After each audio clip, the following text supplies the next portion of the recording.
Cervical cancer বা জরায়ু মুখের ক্যান্সার প্রতিরোধে এইচপিভি বা হিউম্যান প্যাপিলোমা ভাইরাস ভ্যাকসিন বা টিকা অত্যন্ত জরুরি, যা ক্যান্সারের ঝুঁকি 90% পর্যন্ত কমিয়ে দেয়।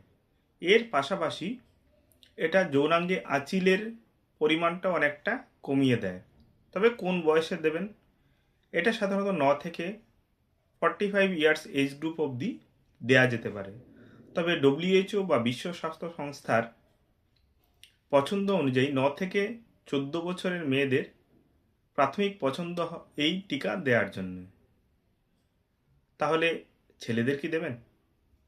ছেলেদেরকেও এই টিকা দেওয়া যেতে পারে। যেগুলি ইউনিসেক্স ভ্যাকসিন, সেগুলি ছেলেদেরকেও দেওয়া যেতে পারে। ইভেন ডেভেলপড কান্ট্রি বা উন্নতশীল রাষ্ট্রগুলিতে ছেলে মেয়ে দুজনকেই এই টিকাটা দেওয়া হয়। এটা একদমই পার্শ্ব প্রতিক্রিয়াহীন বা খুব কম পরিমাণে হয়ে থাকে, যেটা পোলিও ভ্যাকসিনের মতো খুবই নিরাপদ ভ্যাকসিন এইচপিভি ভ্যাকসিন।